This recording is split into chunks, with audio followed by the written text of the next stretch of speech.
આપણે કુલમનો નિયમ જે છે તેના પર આધારિત અમુક દાખલાઓની ચર્ચાઓ કરેલી, બરાબર? તો એની અંદર આપણે જોયું કે અપાકર્ષી બળ હોય તો કેવી રીતે આવી શકે અને આકર્ષી બળ હોય તો પણ. અને ન્યૂટનના નિયમ જે ન્યૂટનના ગતિનો ત્રીજો નિયમ છે એની સાથે જે કુલમનો નિયમ જે સુસંગત જે છે એ પણ આપણે જોયું કાલે દાખલા ઉપરથી, બરાબર?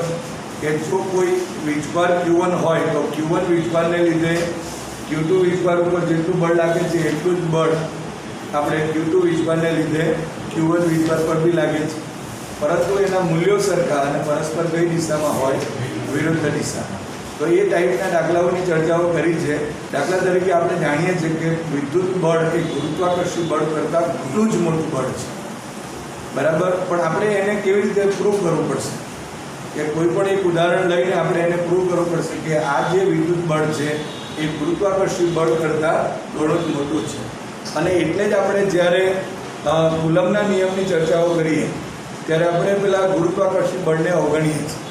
એનું રીઝન જ એ છે કે વિદ્યુત બળ એટલું બધું મોટું હોય કે જેના લીધે આપણે ગુરુત્વાકર્ષી બળને શું કરી શકાય? અવગણી શકાય. તો એના ઉપર આધારિત પણ દાખલાઓ હશે. એટલે આપણે કમ્પેરિઝન જ્યારે બી આવે ત્યારે આપણે જાણીએ છીએ કે ગુણોત્તર લેવાનું, અને એ ગુણોત્તર લઈશું એટલે આપણને કમ્પેરિઝન ખબર પડશે. જુદા જુદા પ્રકારના કમ્પેરિઝન આવે. ઇલેક્ટ્રોન પ્રોટોનની વાતો હોઈ શકે, 2 ઇલેક્ટ્રોન હોઈ શકે, 2 પ્રોટોન હોઈ શકે, બરાબર? એ રીતે પણ આપણે વાતો કરી શકાય. તો પહેલાં આપણે સ્વાધ્યાયનો 1.3 સ્વાધ્યાયનો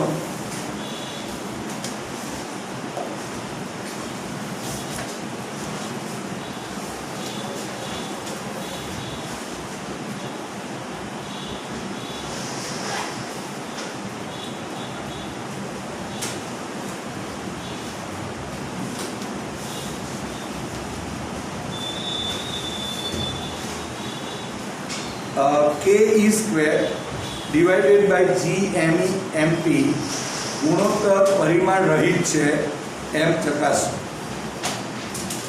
ભૌતિક અચળાંકો ધરાવતા કોષ્ટકમાં જુઓ અને આ ગુણોત્તરનું મૂલ્ય શોધો. આ ગુણોત્તર શું સૂચવે છે?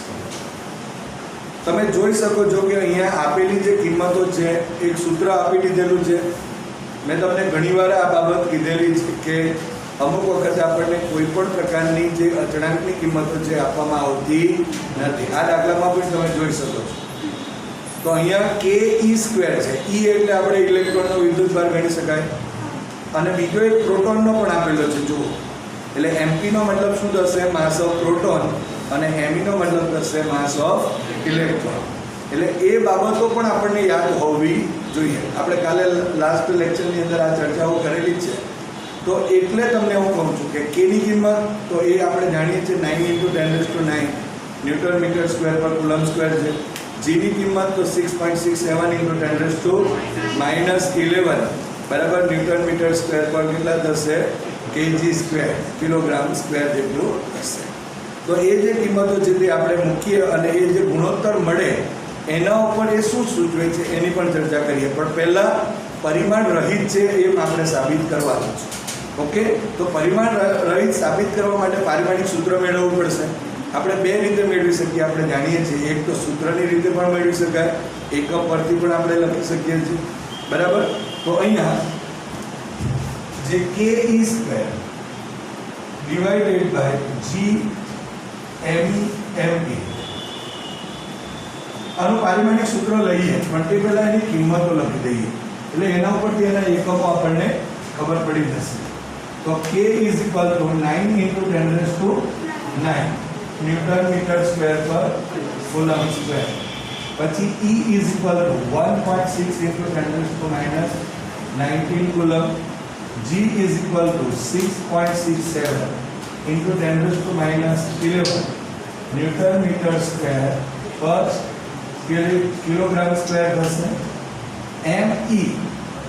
Me is equal to 9.1 × 10⁻31 kilogram જેટલો થશે, અને MP is equal to 1.67 × 10⁻27 kilogram જેટલું થશે.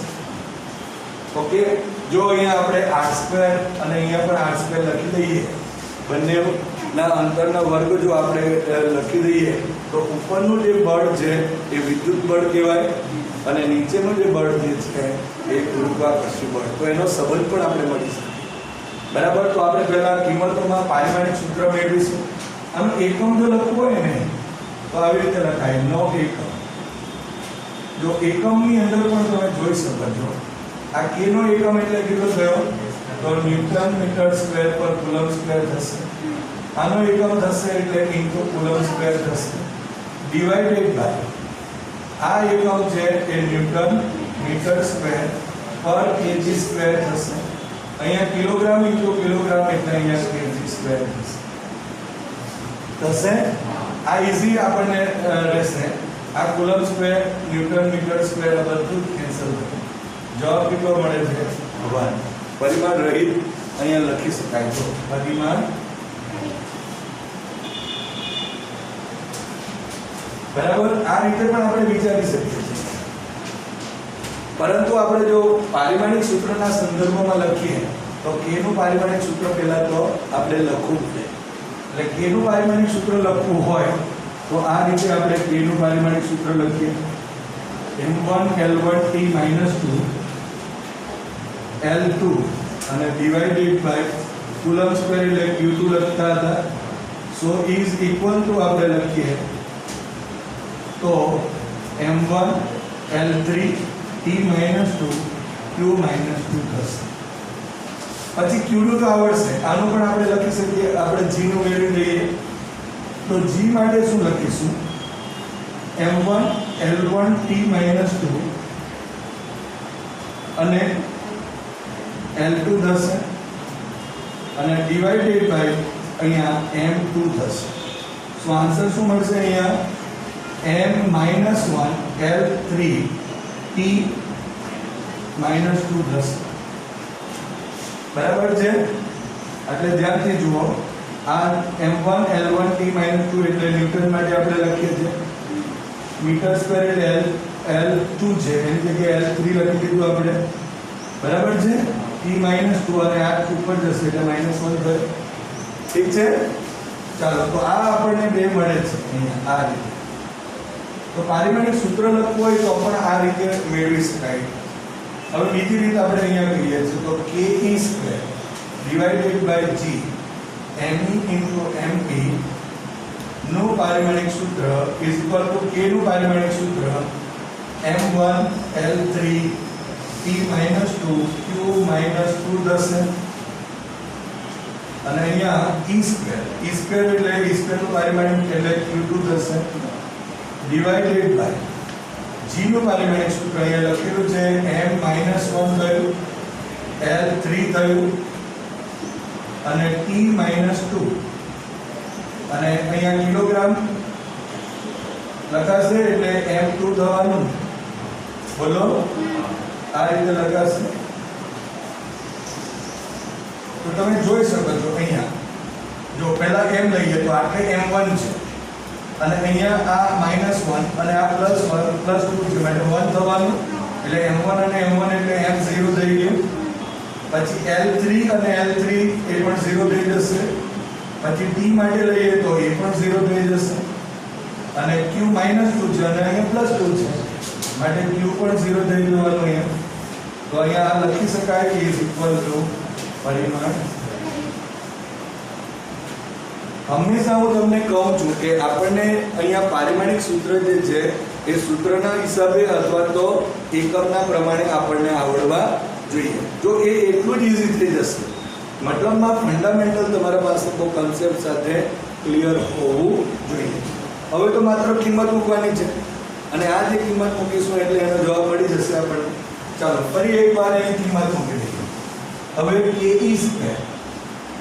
Divided by gme mp is equal to કેટલા આવશે કિંમતમાં? આપણે જો લખીએ તો 9 into 10⁻⁹ into 1.6 into 10⁻⁹ whole square થશે divided by g 6.67 into 10⁻⁹ minus 11 into 9.1 into 10 raised to minus 31 into 1.67 into 10 raised to minus 27. હવે પહેલા છે ને એક કામ કરીએ આપણે અહીંયા તમે જોઈ શકો છો 10 raised to minus 11 છે આનો પહેલા ટોટલ કરી નાખો 11 plus 31 plus 27 કરો 69 એક માઈનસ થયા ઉપર જશે એટલે પ્લસ થવાના એટલે 10 raised to 9 એટલે 69 plus 9 78 થયા એમાંથી આ 19 દુ 38 એટલે -38 બાદ કરો એટલે અહીંયા આપણને આન્સર મળશે ઇન્ટુ 10 raised to 40 જવાબ મળે છે જો ઠીક છે આટલો ઓકે હવે અહીંયા 9 ઇન્ટુ 1.6 ફરી 1.6 વડે ગુણાકાર કરો divided by 6.67 divided by 9.1 divided by 1.67 0.22729 okay 29 એક દશાંશ ચિહ્ન આ તરફ લઈ લો એટલે 2.2729 અને 10 raised to 39 બરાબર છે ને okay so ke square divided by આ રીતે જ્યારે પણ કેલ્ક્યુલેટરનો ઉપયોગ કરો ને તમે ત્યારે મેં તમને આગળ પણ કીધું છે બે વાર કેલ્ક્યુલેશન કરવાનું એના લીધે શું થશે શ્યોર થઈ જશો તમે બરાબર એક જ વાર કેલ્ક્યુલેટરના અંદર કેલ્ક્યુલેશન નહીં કરવાનું બે વાર કરીને શ્યોરિટી લઈ લેવાની આ ટાઈપના દાખલા હોય તો બરાબર અને divided by GME MP okay તો આ જે છે હવે પરિમાણ રહે છે એટલે દાખલો આ જે છે તેનો મતલબ તો શું થયો એનો પરિમાણ રહે છે એટલે એકમ હશે નહીં સો આ આન્સર ગુણોત્તર કેટલો મળે છે તો 2.2729 into 10 raised to 39 તમે જોઈ શકો છો અહીંયા કે આટલે જો આપણે ke સ્ક્વેર લખેલું છે ખાલી પણ આ શું બતાવે છે અત્યારે તો જે પ્રોટોન અને ઇલેક્ટ્રોન જે છે એની વચ્ચેનું વિદ્યુત બળ છે ઉપરનું જો આપણે આ રીતે લખી દઈએ આપણને ત્રીજો સવાલ શું આપેલો છે અહીંયા ત્રીજો સવાલ શું કહે છે કે આ ગુણોત્તરનું મૂલ્ય શોધો એટલે આપણે આટલું મળે છે બરાબર અને આ ગુણોત્તર શું સૂચવે છે તો અહીંયા આપણે જોઈ શકાય છે જુઓ કે ke સ્ક્વેર ડિવાઇડેડ બાય ધારો કે હું r સ્ક્વેર લખું છું એટલે કે બે ઇલેક્ટ્રોન અને પ્રોટોન બે r જેટલા અંતરે છે તો ત્યારે એનું ગુરુત્વાકર્ષી બળ બી આવી રીતે લખાશે G me mp divided by r square વાળું લખાશે બોલો તો એનો મતલબ શું થયો તો અહીંયા ઉપર શું લખાશે ઇલેક્ટ્રોન અને પ્રોટોન વચ્ચે લાગતું વિદ્યુત બળ કહેવાશે આ અને ડિવાઇડેડ બાય અહીંયા ઇલેક્ટ્રોન અને પ્રોટોન વચ્ચે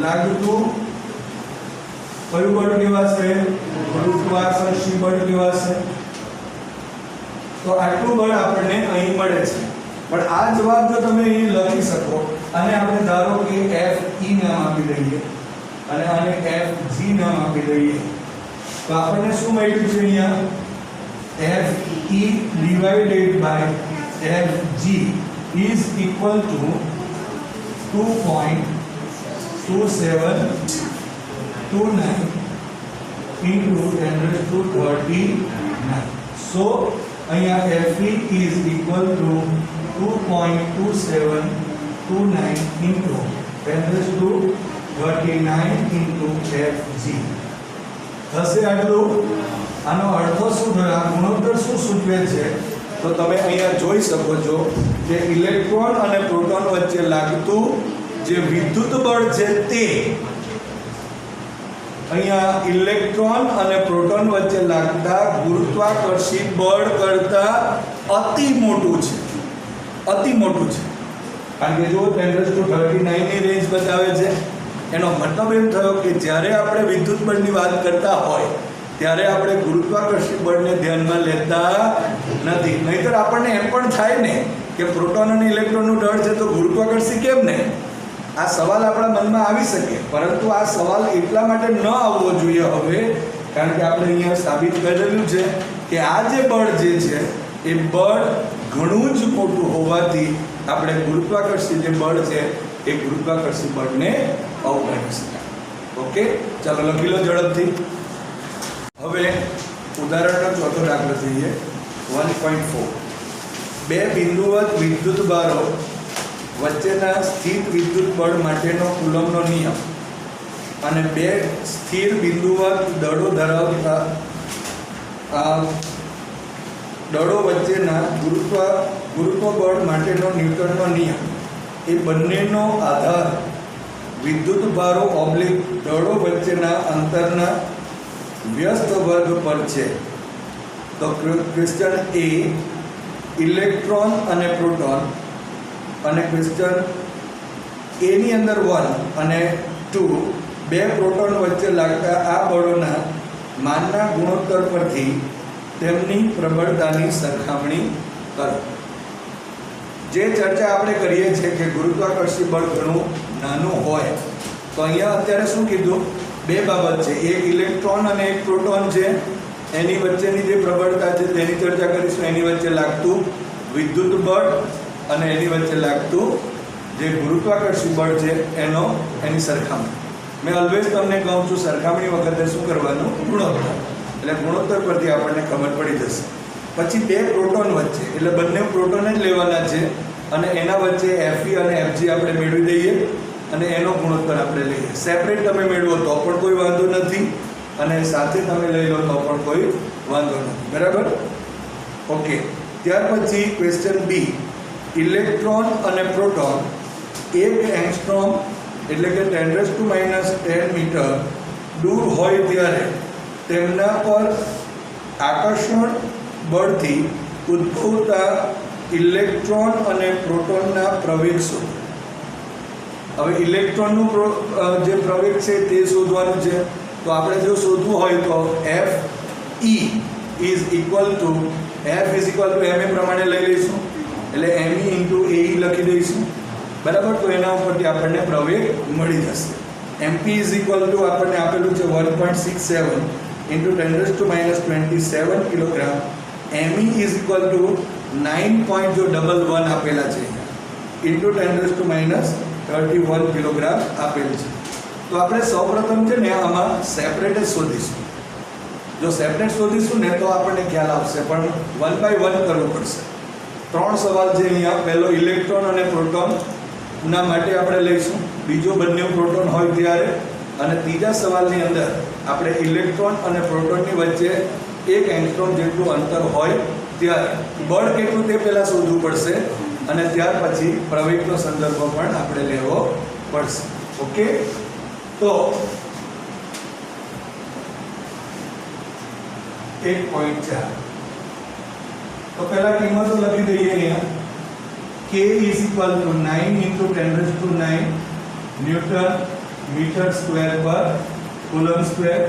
G is equal to 6.67 into 10⁻11 newton metre square પર કિલોગ્રામ સ્ક્વેર થશે. ઇલેક્ટ્રોનનો વિદ્યુતભાર અને પ્રોટોનનો વિદ્યુતભાર સરખો. E is equal to અહીંયા 1.6 into 10⁻19 કુલમ, મૂલ્ય સરખા થશે. પછી આવશે આપણા પાસે me. me is equal to 9.11 into 10⁻31 kilogram અને mp mass of proton 1.67 into 10⁻27 kilogram જેટલું થશે.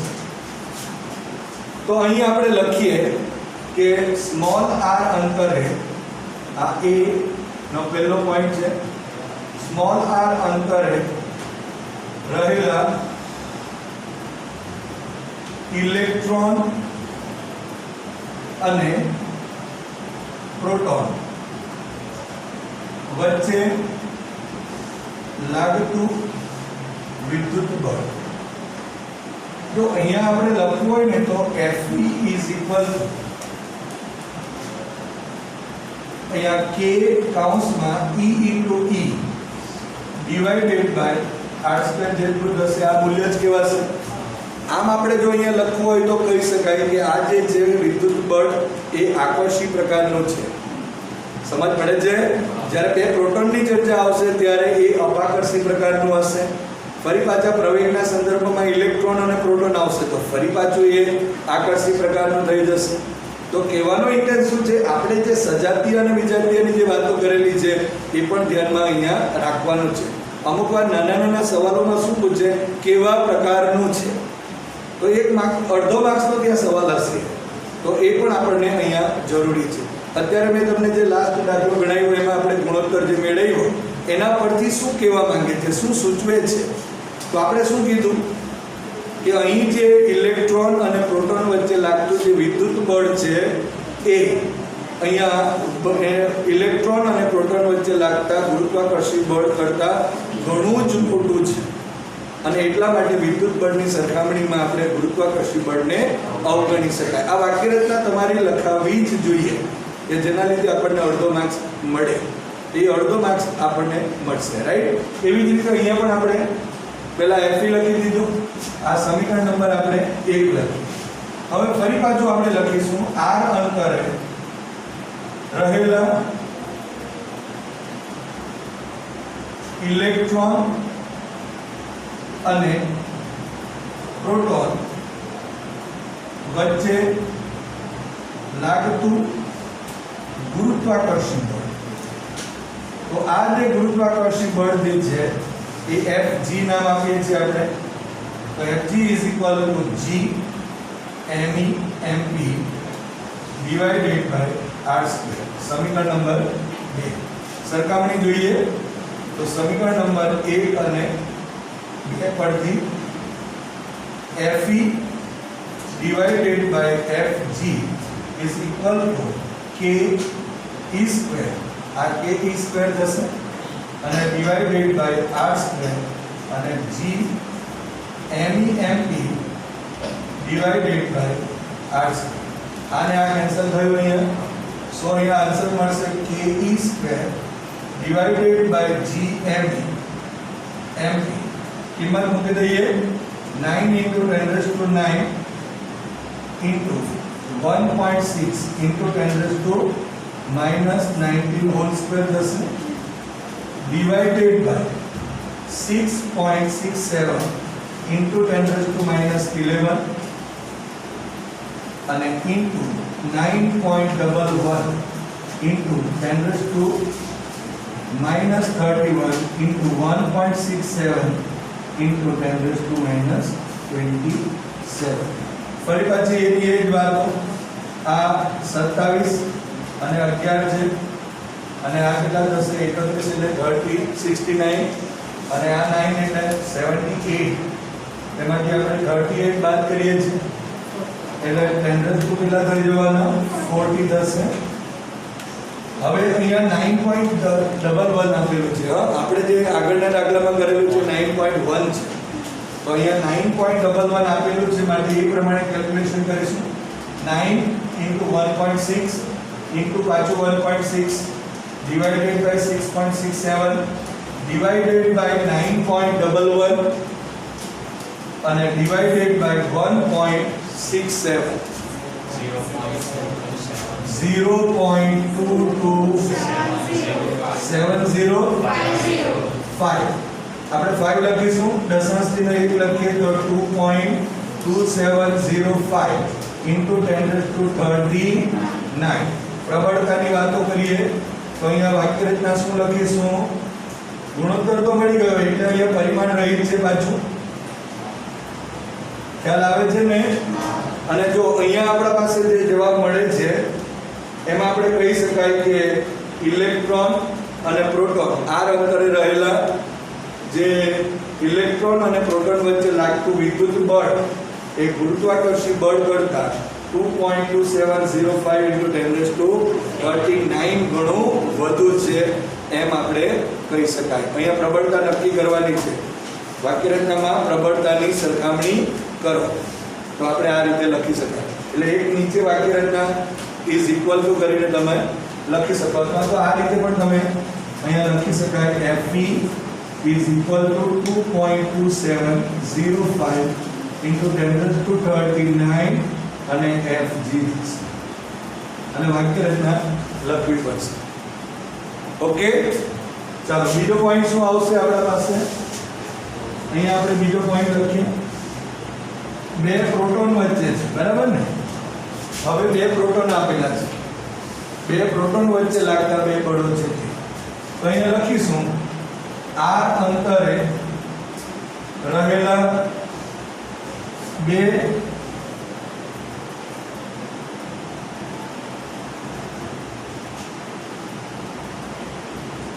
સ્મોલ r અંતરે રહેલા બે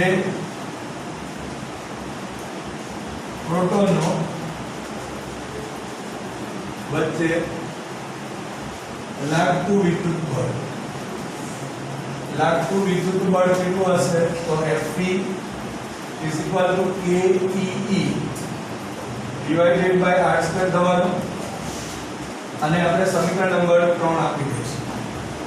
અને r અંતરે રહેલા બે પ્રોટોન વચ્ચે લાગતું ગુરુત્વાકર્ષી બળ તો Fg is equal to અહીંયા G mp આવશે, બરાબર? પ્રોટોન છે અહીંયા ઇલેક્ટ્રોન અને પ્રોટોન એટલે Me અને mp લઈ તો અહીંયા બંને પ્રોટોન જ છે માટે mp આપણે લખીશું અને ડિવાઇડેડ બાય શું થશે? r². સો સમીકરણ નંબર અહીંયા કેટલા થયા? 4 થયા.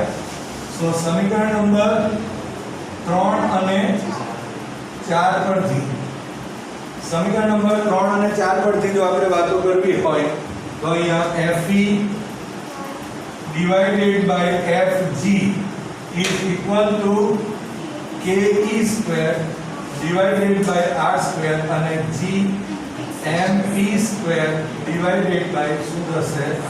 r² એટલું થશે. હવે આપણે કિંમત મૂકીએ, બરાબર? તો 9 × 10⁻9 × 1 point. અહીંયા પણ આપણે જોઈ શકાય છે જો r² અને r² ને કેન્સલ આઉટ થશે અને અહીંયા Ke² અને G mp² થશે. આ k ની કિંમત મૂકી દીધી 1.6 × 10⁻19 હોલ સ્ક્વેર થશે અને ડિવાઇડેડ બાય 6.67 × 10⁻11 × 1.67 × 10⁻27 હોલ સ્ક્વેર. એક મિનિટ, મેં બરાબર ધ્યાન દીધું. જો અહીંયા 27 થયા અને અહીંયા ગણો જો 54 થયા પ્લસ 11 કરો પ્લસ 9 કરો 74 માંથી આ -38 બાદ કરો 10⁻36 થાય. હવે 9 × 1.6 into પાછું 1.6 કરો divided by 6.7 કરો અને divided by 1.67 અને divided by ફરી પાછું 1.67. આન્સર બોલો 1.2385. ઓકે, ચાલશે. તો 7 અહીંયા હશે તો 6 લખી દઈશું. તો Fe divided by Fg બરાબર આટલા મળે છે. જો અહીંયા જોઈ શકાય છે આ પણ મોટું મળે છે 1.2386 value. So Fe is equal to 1.2386 into 10⁻36 into Fg value થશે. અહીંયા પણ તમે વાક્ય રચના લખી શકો કે બે પ્રોટોન વચ્ચે લાગતું જે વિદ્યુત બળ જે છે તે બરાબર આર અંતરે રહેલા લાગતું જે વિદ્યુત બળ એ બે આર અંતરે રહેલા બે જે પ્રોટોનો વચ્ચે લાગતું ગુરુત્વાકર્ષી બળ કરતા 1.2386 × 10⁻36 ગણું હોય છે. અહીંયા પણ જોઈ શકાય છે વિદ્યુત બળ અતિ મોટું દેખાય છે. ઓકે, ચાલો બી, ક્વેશ્ચન નંબર બી. હવે ઇલેક્ટ્રોન અને પ્રોટોન 1 એંગસ્ટ્રોમ અંતરે છે, એટલે r આપેલું છે આપણે અહીં r = 1 એંગસ્ટ્રોમ. 1 એંગસ્ટ્રોમ આપણે લખીએ so = 10⁻10 મીટર લખાશે. તો અહીંયા લખીશું કે r અંતરે રહેલા ઇલેક્ટ્રોન અને પ્રોટોન વચ્ચે લાગતું વિદ્યુત બળ Fe is equal to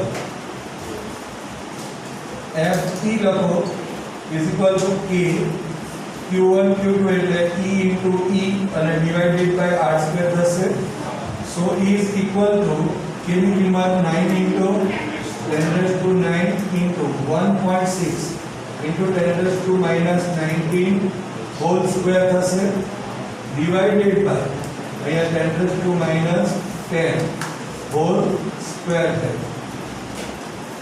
okay, so અહીંયા 9 into 1.6 whole square into જો આ 10⁻20 થાય ઉપર ગયા એટલે 10⁻29 થયા પ્લસ થશે અને આ 38 છે એટલે 10⁻9 થાય. હવે આનું કેલ્ક્યુલેશન કરીએ